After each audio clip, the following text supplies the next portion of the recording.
What is up, Pats Nation? It is Patriots QB here with another video. So today we are going to be talking about 5 players who need to prove themselves during training camp. Before we get into things, I just want to say that I think everybody really does need to prove themselves as a whole.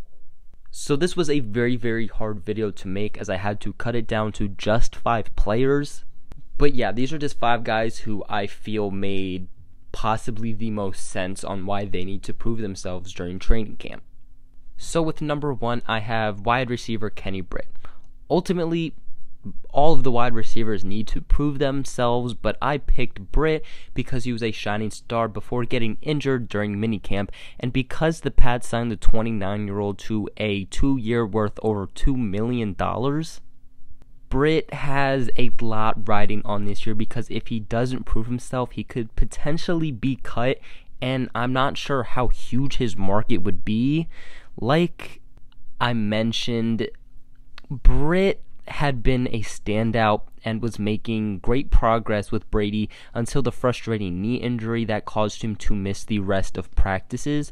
Now, Britt is expected to be ready by training camp, or pending any setbacks at least, but nothing has been said about an injury, and unless something changes within like the next week, he should be ready to go.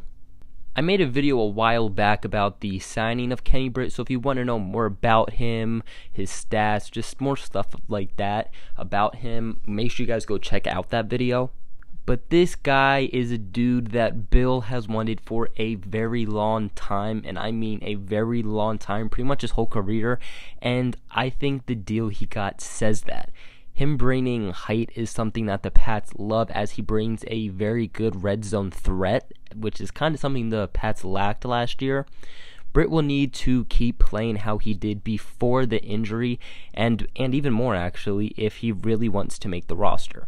Ultimately, the Pats aren't going to spend $2 million on a guy that will just take a few snaps here and there, but if Britt can ball out like he was, I don't see why he can't make the roster. I mean, a lot of people have him getting cut, and I just don't understand that.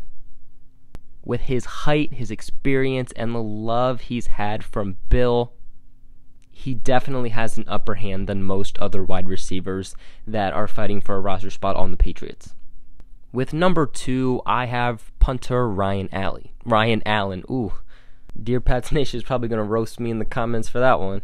But many mixed feelings on Ryan Allen's previous seasons. Some called his best, some called his worst, but in the end, he definitely did have some issues. With the punter from New Mexico the Pats signed making a name for himself, Allen will have to prove that he is the better choice, especially when he's set to be a free agent after the season. The New Mexico punter, whose last name I seem to always butcher, so I kind of just gave up on it, has been said to be booming punts out of the park. In college, he was good at leaving punts between the 10 and 20 yard line, so he's good at putting the ball where he needs. Bill has built a bit of a relationship with young Ryan Allen, but ultimately, the Pats could get a younger player for possibly longer and less money. It's going to come down to who can get the higher punts, but more importantly, who can place them in the best position on the field. Pats don't use punter too much, so it'll be interesting to see how they figure out who's the best for the position.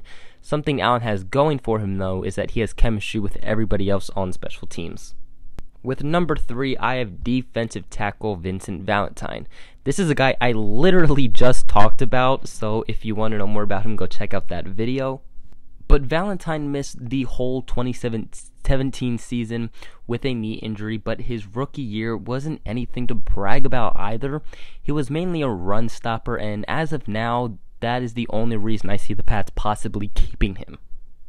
This offseason, the Pats brought in Danny Shelton, which will be a major help in stopping the run, as he was one of the top defensive tackles to do so, so it's not like Valentine is an essential need. With other defensive tackle Adam Butler lurking around the corner and having a pretty decent rookie season with two sacks in the regular season and applying very decent pressure, Valentine will have to prove he can stuff the run and get to the quarterback, or at least apply pressure. With him playing only 13 games in his rookie year and missing all of his sophomore year, he's basically a ghost and hasn't come out of the shadows during OTAs or minicamp, and if it stays that way, I can see him being a prime candidate to get cut. So he is a top player that has to prove himself and show that he's made of something. Number 4, I have defensive end Eric Lee, and oh boy, was it an unexpected surprise when the Pats released Cassius Marsh to sign the young undrafted defensive end from the Bills practice squad. In just his first game with the team, he recorded 2.5 sacks and an interception, and that was against the Buffalo Bills. He ended the season with 1 interception, 3 pressures, 19 tackles, 3.5 sacks, 3 quarterback hits, 1 safety, and 2 passes defended, all in just the 6 games he played. Lee honestly looked like he was about to be a Pro Bowler at the rate that he was going, but sadly, he died down as time went by. This really was because of his inconsistency, and his position on the team remains a question, to be quite honest. The Pats could get this guy for very cheap if they do choose to sign him, but there's no way he stays on the practice squad. Teams would definitely grab him with the kind of stats he put up in the very minimal games he played. He did come into the Pats very late into the season though, so with a full offseason and now training camp coming up, maybe Lee can show consistency as he has time to learn and kind of feel the system better, as well as enter another season with the same team. The Pats do have Geno Grissom, Wise, Rivers, Claiborne, Harris, Flowers at defensive end, so the competition is anything but easy, but Lee did show he's capable of going crazy on the field, so I really hope he can get consistent with things. If he can't though, I can see the Pats giving him the boot, especially when there's more consistent players who can also play special teams. And lastly, with number 5, I have cornerback J.C. Jackson. I have him on my list because there's just so much riding on this guy. Not only are fans counting on him, but so are coaches, so he definitely doesn't want to let them down. This also is another guy I made a video about, so if you want to know about his statistics, where he's from, what he can do, just all that kind of stuff, make sure you check that video out because it is a video I had made in the past.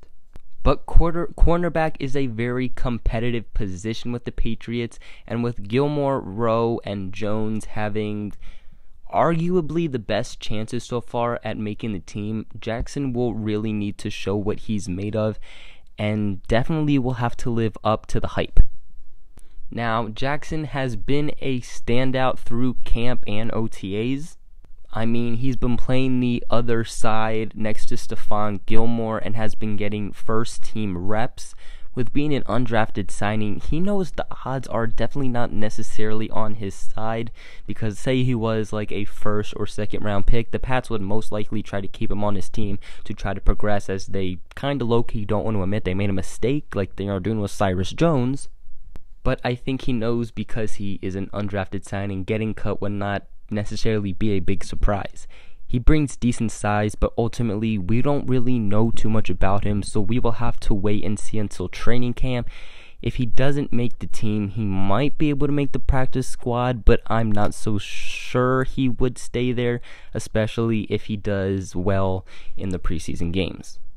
That's it for today's video though. Let me know who you guys think really has to prove themselves during training camp, and more importantly, why do you think that?